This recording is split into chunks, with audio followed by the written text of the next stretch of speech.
زید بن ثانہ رضی اللہ عنہ ایک صحابی تھے جو ابتدائی طور پر یہودیوں کے حبر تھے، عالم تھے۔ وہ کہتے ہیں کہ جب میں نے پہلی مرتبہ نبی علیہ السلام کے چہرے انور کو دیکھا تو دیکھتے ہی میرے دل سے آواز نکلی کہ یہ چہرہ کسی جھوٹے بندے کا چہرہ نہیں ہو سکتا۔ ایسا نورانی چہرہ تھا، ایسا منور چہرہ تھا کہ وہ ایمان لانے پہ مجبور ہو گئے۔ نازاں ہے جس پہ حسن وہ حسن رسول ہے، نازاں ہے جس پہ حسن وہ حسن رسول ہے، یہ کہکشاں تو آپ کے قدموں کی دھول ہے، اے کاروان شوق یہاں سر کے بل چلو، طیبہ کے راستے کا تو کانٹا بھی پھول ہے۔ اللہ نے اپنے محبوب صلی اللہ علیہ وسلم کو ایسا حسن و جمال عطا کیا تھا، سبحان اللہ سبحان اللہ۔ چنانچہ نبی علیہ السلام نے ارشاد فرمایا کہ میرے بھائی یوسف علیہ السلام سبی تھے اور میں ملی ہوں۔ سبی کہتے ہیں گورے چٹے کو، رنگ سفید ہو۔ عام طور پہ سفید رنگ کے لوگ زیادہ خوبصورت نظر آتے ہیں، مگر ضروری نہیں ہوتا، نقش نین اچھے ہونا بھی ضروری ہوتا ہے۔ تو یوسف علیہ السلام سبی تھے اور نبی علیہ السلام نے فرمایا کہ میں ملی ہوں۔ ملی مل سے نکلے نمک کو کہتے ہیں۔ دیکھیں میٹھا کھانے سے انسان کا جی بھر جاتا ہے، لیکن نمک کھانے سے دل نہیں بھرتا۔ ساری زندگی ہم نمکین کھانے کھاتے ہیں اور پھر نمکین کھانا کھانے کی طلب ہوتی ہے۔ ایک دن آپ سارا دن میٹھا کھاتے رہیں، دوسرے دن کہیں گے کہ کوئی میرے سامنے میٹھے کا نام ہی نہ لے، ایسے دل بھر جاتا ہے، لیکن نمکین کھانے سے دل نہیں بھرتا۔ تو نبی علیہ السلام ملی تھے، کیا مطلب کہ یوسف علیہ السلام سبی تھے، جو ان کی طرف دیکھتا تھا تو اس کی نگاہ ان کے چہرے پہ ٹکتی نہیں تھی، اور نبی علیہ السلام ملی تھے جو میرے آقا صلی اللہ علیہ وسلم کو دیکھتا تھا اس کی نظر میرے محبوب کے چہرے سے ہٹتی نہیں تھی، دیکھتے رہنے کو جی چاہتا تھا۔ ایسا اللہ نے حسن و جمال عطا کیا تھا۔ پھر آپ صلی اللہ علیہ وسلم کے عادات و اخلاق اتنے اعلیٰ تھے کہ آپ نے لوگوں کے دلوں کو فتح کر لیا۔ ایک مرتبہ جرمنی میں ایک دہریے سے میرا واسطہ پڑ گیا۔ وہ میڈیکل ڈاکٹر تھا، باپ بھی اور بیٹا بھی، ملنے کے لیے آئے اور وہ دہریت کی باتیں چھیڑ بیٹھے۔ خیر جب انہوں نے سائنسی طریقے پہ بات کی، سروائیول آف دی فٹسٹ اور لا آف نیچرل سلیکشن، تو وہ تو ہم نے بھی زندگی میں پڑھا ہوا تھا سارا کچھ سائنس کا، تو میں نے ان کو اس کے بارے میں پورا تفصیل سے بتایا، تو وہ سمجھ گئے کہ یہ مولوی صاحب سائنس کو جانتے ہیں۔ پھر وہ کہنے لگے جی اصل وجہ یہ ہے کہ مسلمانوں کے پیغمبر اسلام نے تلوار کے زور پہ اسلام کو پھیلا دیا۔ میں نے پوچھا وہ کیسے؟ کہنے لگا کہ چند تلوار کے جنگجو، یعنی جو تلوار کے دھنی لوگ تھے، وہ مسلمانوں کے پیغمبر اسلام کے ساتھ مل گئے تھے اور انہوں نے پھر تلوار کے زور کے اسلام کو پھیلا دیا۔ میں نے کہا کسی کا نام لو۔ کہنے لگا جیسے خالد بن ولید۔ میں نے کہا اچھا یہ بتاؤ کہ خالد بن ولید کو کس تلوار نے مسلمان کیا؟ تو اس پہ وہ باپ بیٹا تھوڑی دیر سوچتے رہے، پھر کہنے لگے کہ وہ تو مسلمانوں کے پیغمبر کے اخلاق کی وجہ سے مسلمان ہوئے تھے۔ میں نے کہا یہ اخلاق کی تلوار تھی جس نے پوری دنیا کے اندر اسلام کو پھیلا دیا تھا۔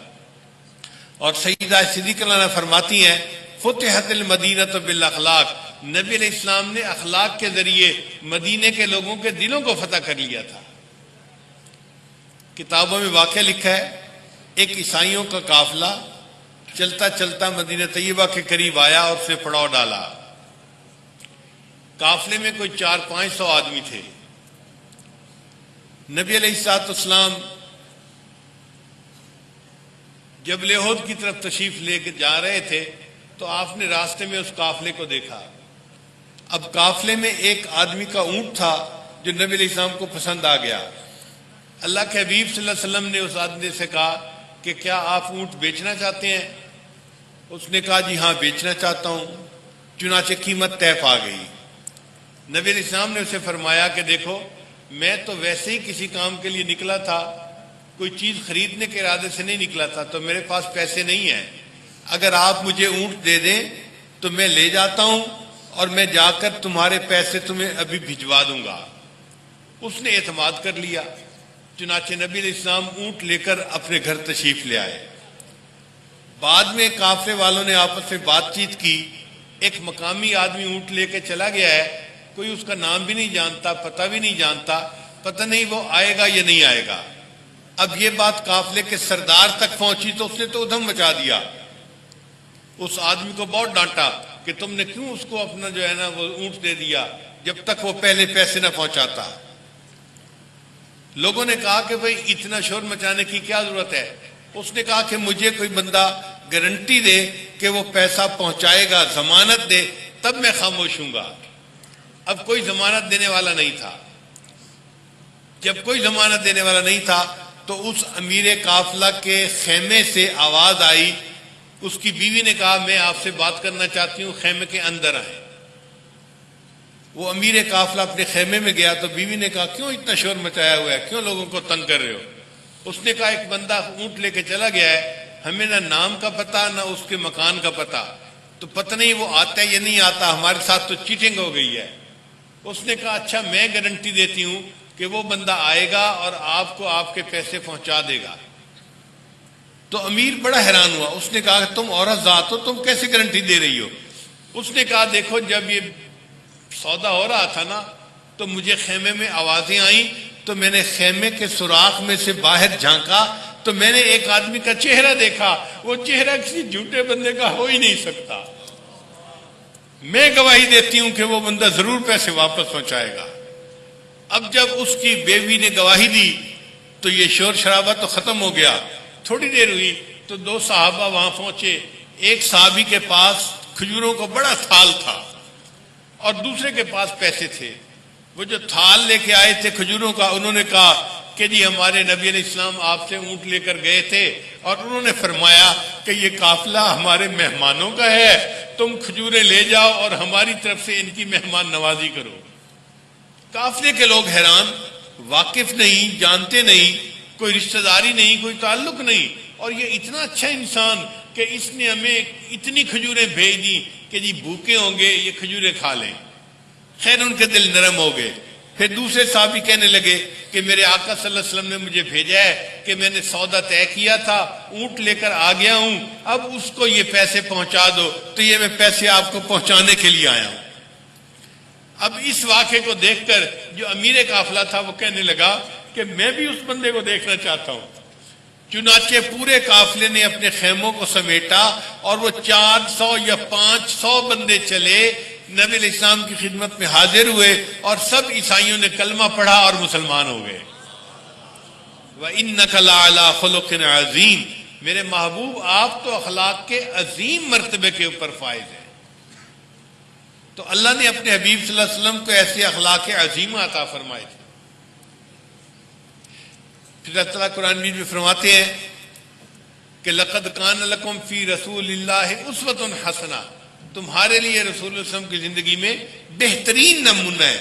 تو میرے آقا صلی اللہ علیہ وسلم اپنی شخصیت کے اعتبار سے بھی بہترین نمونہ تھے، اخلاق کے اعتبار سے بھی بہترین نمونہ تھے، تعلیمات کے اعتبار سے بھی بہترین نمونہ تھے۔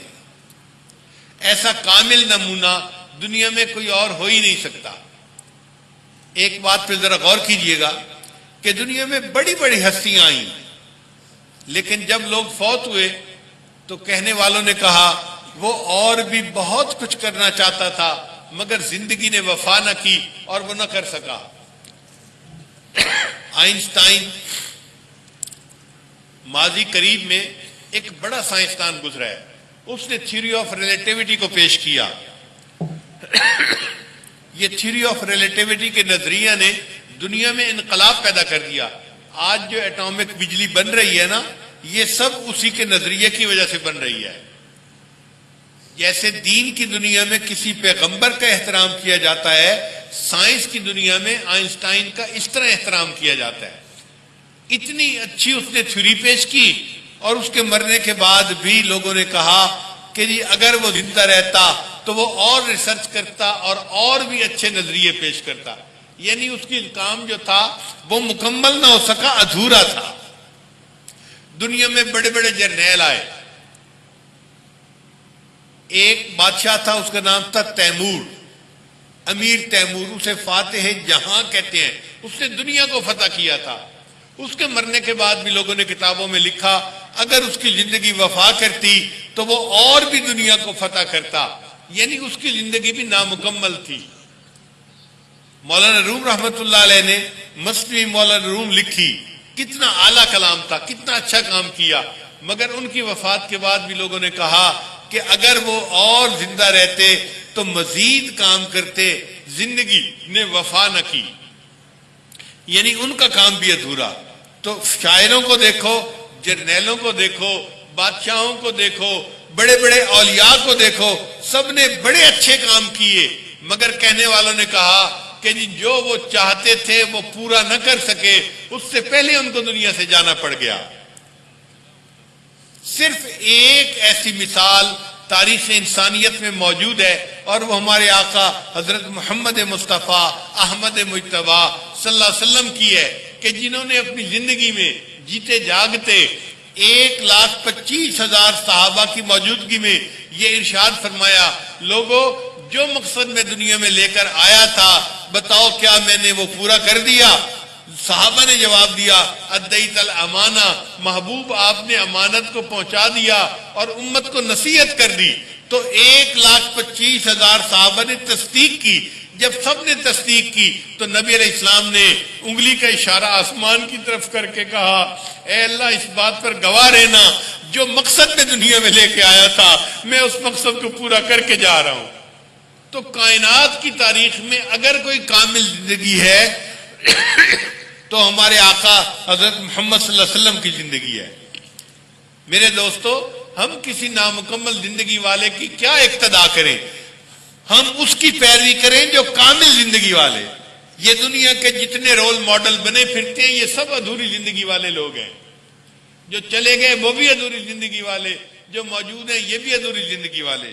پوری کامل زندگی والے ایک ہی ہستی تھی جو ہمارے آقا صلی اللہ علیہ وسلم تھے، وہ کامل زندگی گزار کر گئے۔ اور اللہ نے قرآن مجید میں فرما دیا لَقَدْ كَانَ لَكُمْ فِي رَسُولِ اللَّهِ أُسْوَةٌ حَسَنَةٌ، تمہارے لیے میرے محبوب کی زندگی میں بہترین نمونہ موجود ہے۔ پھر اللہ تعالیٰ قرآن مجید میں ارشاد فرماتے ہیں وَعَلَّمَكَ مَا لَمْ تَكُنْ تَعْلَمْ، اے میرے محبوب صلی اللہ علیہ وسلم اللہ نے آپ کو وہ علم دیا جو آپ کے پاس نہیں تھا۔ وَكَانَ فَضْلُ اللَّهِ عَلَيْكَ عَظِيمًا، اور آپ کے اوپر تو اللہ کا بڑا فضل ہوا ہے۔ چنانچہ نبی علیہ السلام نے انسانیت کو آ کے علم کی اہمیت سکھائی۔ ارشاد فرمایا طلب العلم فریضۃ علی کل مسلم، علم کا طلب کرنا ہر مسلمان کے اوپر فرض ہے۔ ہم نے ایک مرتبہ یونیورسٹی میں ایک مینجمنٹ کا کورس کیا، جو انسٹرکٹر تھا وہ جرمنی کا ایک پروفیسر تھا، اس کا نام تھا مسٹر براڈی۔ وہ دنیا کا کوئی بڑا ہی مینجمنٹ کا اسپیشلسٹ بندہ تھا۔ وہ پاکستان آیا ہمیں لیکچر دینے کے لیے۔ وہ 9 یونیورسٹیوں کا وزٹنگ پروفیسر تھا، یعنی بڑی نامور یونیورسٹیوں میں وہ جا کے لیکچر دیا کرتا تھا۔ ہم لوگ بھی ایکسائٹڈ تھے اس کی بات سننے کے لیے کہ وہ کیا کہتا ہے۔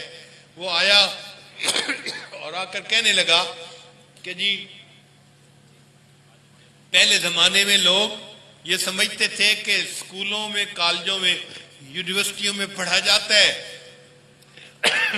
پھر اس کے بعد بندے کی پریکٹیکل لائف شروع ہو جاتی ہے، اور پریکٹیکل لائف میں پھر پڑھنے کی ضرورت نہیں ہوتی۔ لیکن یورپین کمیونٹی اس نتیجے پر پہنچی ہے کہ بندے کو اس کے بعد بھی پڑھنا پڑتا ہے۔ چنانچہ جس کی نوکری لگ جائے، کارخانے میں لگے، دفتروں میں لگے یا کہیں اور لگے، اس کو چاہیے کہ وہ سیمینار اٹینڈ کرے، کانفرنسیں اٹینڈ کرے اور اس قسم کے دوسرے کام کرے جس سے اس کا علم بڑھتا رہے۔ تو یورپین کمیونٹی اس نتیجے پر پہنچی ہے کہ بندے کو پھر بعد میں بھی پڑھنا چاہیے۔ جب اس نے 3-4 مرتبہ یہ لفظ ریپیٹ کیا نا کہ یورپین کمیونٹی اس نتیجے پر پہنچی ہے کہ کالج یونیورسٹیوں کے بعد بھی بندے کو پڑھنا چاہیے، تو میں نے ہاتھ کھڑا کیا اور کہا جی کہ میں آپ کے ساتھ کوئی بات شیئر کرنا چاہتا ہوں۔ اس نے کہا کیا کہنا چاہتے ہو؟ میں نے کہا کہ یہ یورپین کمیونٹی کا آئیڈیا نہیں ہے، یہ آئیڈیا کسی اور کا ہے۔ کہنے لگا کس کا ہے؟ میں نے کہا کہ میرے پاس میرے آقا صلی اللہ علیہ وسلم کی ایک حدیث ہے، نبی علیہ السلام نے ارشاد فرمایا اطلب العلم من المہد الی اللحد، تم پنگوڑے سے لے کر قبر میں جانے تک علم حاصل کرو۔ تو یہ تو میرے آقا کی تعلیمات ہیں، آپ اس کو یورپین کمیونٹی کی بات کیوں کر رہے ہیں؟ آپ حیران ہوں گے کہ وہ کھڑا ہو گیا اور اس نے اپنی فائل کھولی اور مجھے کہنے لگا کہ مجھے یہ عربی میں بھی لکھ کے دیں اور انگلش میں اس کا ترجمہ بھی لکھ کے دیں، اور میں اس پورے کلاس کے سامنے وعدہ کرتا ہوں کہ میں دنیا میں جہاں بھی لیکچر دوں گا میں ان کو کہوں گا کہ یورپین کمیونٹی سے پہلے مسلمانوں کے پیغمبر علیہ السلام نے زندگی میں بچپن سے لے کے قبر میں جانے تک علم حاصل کرنے کا حکم عطا فرمایا۔ تو آقا صلی اللہ علیہ وسلم نے انسانیت کو علم کی اہمیت سکھائی۔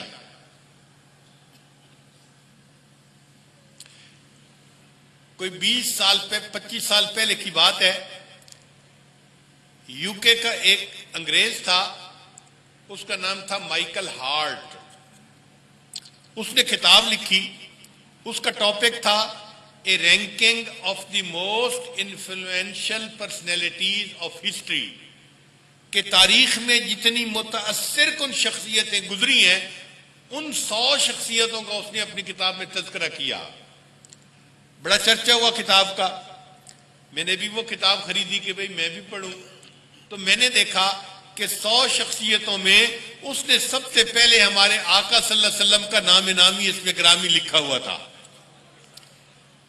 پھر اس کا اوپننگ سینٹنس یہ تھا، ذرا توجہ فرمائیں، کہ مائی چوائس آف محمد صلی اللہ علیہ وسلم to lead the ranking of the most influential personalities will surprise some of the reader.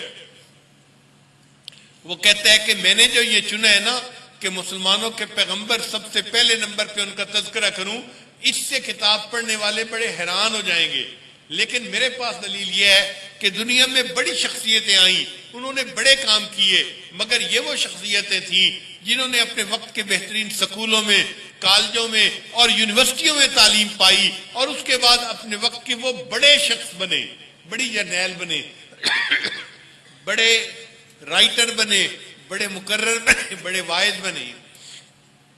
لیکن یہ ایسی شخصیت ہیں کہ جنہوں نے پوری زندگی کسی انسان کے سامنے شاگرد بن کر نہیں بیٹھے، کسی اسکول میں اور یونیورسٹی میں نہیں پڑھا، اور اس کے بعد بھی اگر انہوں نے انسانیت کو علم کی اتنی اہمیت سکھائی ہے تو میرا دل کہتا ہے کہ ان کا نام سب سے پہلے لکھنا چاہیے۔ اس نے کہا کہ میں عیسائی ہوں مگر عیسیٰ علیہ السلام کا تذکرہ بعد میں کروں گا، موسیٰ علیہ السلام کا تذکرہ بعد میں کروں گا، میں سائنسدانوں کے تذکرے بعد میں کروں گا، سب سے پہلے اگر تذکرہ کروں گا تو مسلمانوں کے پیغمبر علیہ السلام کا تذکرہ کروں گا کہ انہوں نے دنیا کو علم سے روشناس کروایا۔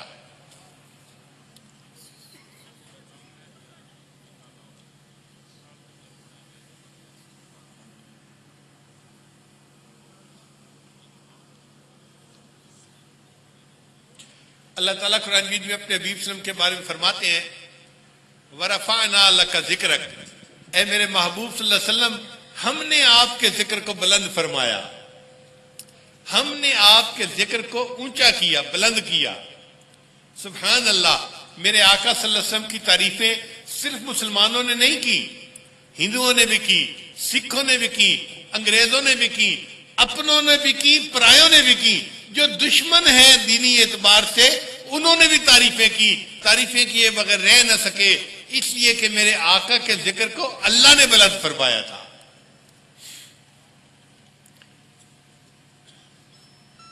اب میرے محبوب صلی اللہ علیہ وسلم کے ذکر کو اللہ نے کیسے بلند کیا، ذرا آپ کو میں ایک سائنسی طریقے سے بات سمجھاتا ہوں، امید ہے آپ توجہ سے بات سنیں گے۔ دنیا میں جب سورج طلوع ہوتا ہے نا تو ایک ملک ہے، اس کا نام ہے فجی، آسٹریلیا سے بھی آگے، اس کو مشرق دنیا کہتے ہیں، وہاں دنیا میں سب سے پہلے سورج طلوع ہوتا ہے، پھر فجی کے آگے اس طرح ٹائم جو ہے بڑھتا رہتا ہے، چنانچہ سب سے پہلے دنیا میں فجر کی اذان کا وقت فجی میں ہوتا ہے، فجی کے ملک میں اذانیں ہونی شروع ہو جاتی ہیں. آپ جانتے ہیں ایک اذان کا وقت ہوتا ہے نا, تو آدھا گھنٹہ ملک کے طول و عرض میں اذانیں ہوتی رہتی ہیں. ابھی اس محلے میں, اس شہر میں, اس مسجد میں, اس مسجد میں, تو اذانیں ہوتی رہتی ہیں. تو فجی میں اذانیں ہوتی رہتی ہیں. پھر فجی کے بعد اس کے قریب دوسرے ملک ہیں, ان میں اذانیں. پھر آسٹریلیا میں اذانیں شروع ہو جاتی ہیں. آسٹریلیا اتنا بڑا ملک ہے کہ اس کے اپنے اندر 2 گھنٹے کا ٹائم ڈیفرنس موجود ہے. وہاں بھی مسلمانوں نے مساجد بنائی ہوئی ہیں. چنانچہ ایک شہر میں اذان ہوئی, پھر دوسرے میں ہوئی, پھر تیسرے میں, پھر چوتھے میں, پھر پانچویں میں, اور پورے ملک میں اذانیں ہوتی رہتی ہیں. جب آسٹریلیا میں فجر کا وقت مکمل ہو جاتا ہے تو اس کے بعد برونائی کا ملک آ جاتا ہے, وہاں پہ فجر کی اذانیں شروع ہو جاتی ہیں. جب فجر کی اذانیں برونائی میں ختم ہوتی ہیں تو اس کے ساتھ ملائیشیا ہے, ملائیشیا میں اذانیں شروع ہو جاتی ہیں. پھر آدھا گھنٹہ ملائیشیا میں اذانیں ہوتی رہتی ہیں. جب ملائیشیا میں آدھا گھنٹہ اذان مکمل ہوتی ہے اس کے ساتھ انڈونیشیا میں اذانیں شروع ہو جاتی ہیں. پھر سنگاپور میں اذانیں شروع ہو جاتی ہیں. جب سنگاپور میں فجر کا وقت ختم ہوتا ہے اس کے بعد برما میں اذانیں شروع ہو جاتی ہیں. پھر جب برما میں وقت ختم ہوتا ہے تو بنگلہ دیش میں اذانیں شروع ہو جاتی ہیں. پھر بنگلہ دیش پورے ملک میں اذانیں ہوتی ہیں. جب بنگلہ دیش میں اذانیں ختم ہوتی ہیں تو انڈیا میں اذانیں شروع ہو جاتی ہیں. انڈیا کتنا بڑا ملک ہے, وہاں مسلمان کتنے ہیں, کروڑوں کی تعداد میں, اذانیں ہوتی رہتی ہیں. جب وہاں ٹائم ختم ہوتا ہے تو پاکستان میں ٹائم شروع ہو جاتا ہے. انڈیا میں اور پاکستان میں آدھے گھنٹے کا فرق ہے. پھر پاکستان میں جب ایک ٹائم شروع ہوتا ہے تو ماشاءاللہ اذانیں شروع ہوتی ہیں پشاور سائڈ سے, اسلام آباد سے, پھر اس کے بعد لاہور, پھر ملتان, پھر یہ سلسلہ چلتے چلتے آدھے گھنٹے کے بعد کراچی میں اذانیں شروع ہوتی ہیں. پھر جب پاکستان میں فجر کی اذانیں ختم ہو جاتی ہیں تو دبئی کے اندر فجر کا وقت شروع ہو جاتا ہے. فجر میں اور دبئی میں اور پاکستان میں 1 گھنٹے کا ٹائم ڈیفرنس ہے. چنانچہ وہاں فجر کی اذانیں ہوتی ہیں. ایمریٹ کے کئی ملک ہیں جن میں اذانیں ہوتی رہتی ہیں. جب اذانیں ختم ہوتی ہیں اس کے بعد سعودی عرب میں اور دبئی میں 1 گھنٹے کا فرق ہے. سعودی عرب میں فجر کی اذانیں شروع ہو جاتی ہیں. ابھی جب سعودی عرب میں فجر کی اذانیں شروع ہو رہی ہوتی ہیں اس وقت فجی کے اندر ظہر کا وقت شروع ہو جاتا ہے. وہاں ظہر کی اذانیں, پھر پوری دنیا میں اس طرح ظہر کی اذان شروع ہوتے ہوتے جب آتی ہے تو پیچھے عصر کا وقت ہو جاتا ہے. پھر عصر کا وقت ادھر ختم نہیں ہوتا, پیچھے مغرب کا وقت, پھر پیچھے عشاء کا وقت. پھر ابھی سعودی عرب میں عشاء کا وقت ہو رہا ہوتا ہے کہ فجی کے اندر فجر کی اذانیں شروع ہو جاتی ہیں. اور یہ تو میں نے ابھی دنیا کے تھوڑے سے حصے کا تذکرہ کیا. اگر سعودی عرب سے آگے جائیں تو جتنے مغربی ممالک ہیں ان میں بھی مسلمان موجود ہیں اور انہوں نے بھی ہر شہر میں ہر جگہ پہ مسجدیں بنائی ہوئی ہیں. اور یہ سلسلہ چلتے چلتے امریکہ تک جاتا ہے. امریکہ میں ہزاروں مسجدیں موجود ہیں. پھر امریکہ سے آگے پاناما جائیں, مجھے اللہ نے وہاں بھی جانے کا موقع دیا, وہاں بھی ہزاروں مسجدیں موجود ہیں. اگر ہم پوری دنیا کو سامنے لیں تو یوں لگتا ہے ہر وقت کسی نہ کسی ملک کی, کسی نہ کسی شہر کی مسجد میں کوئی نہ کوئی نماز کا وقت ہو رہا ہوگا اور کوئی نہ کوئی مؤذن اذان دے رہا ہوگا, اقامت کہہ رہا ہوگا اور میرے آقا کے ذکر کو بلند کر رہا ہوگا. نبی علیہ السلام کے بارے میں اللہ فرماتے ہیں وَرَفَعْنَا لَكَ ذِكْرَكَ, اے میرے محبوب ہم نے آپ کے ذکر کو بلند کیا. اگر ہمارے پاس آج کوئی ریسیور ہوتا جو پوری دنیا کی اذانوں کو کیچ کر سکتا, ہم کہتے ابھی یہاں اذان ہوئی ہے, اب یہاں اذان ہوئی ہے. 24 گھنٹے ہمیں کہیں نہ کہیں پوری دنیا میں اللہ اکبر کی اذان بلند ہوتے محسوس ہوتی, اور اللہ نے اپنے محبوب کے ذکر کو ایسے بلند فرما دیا.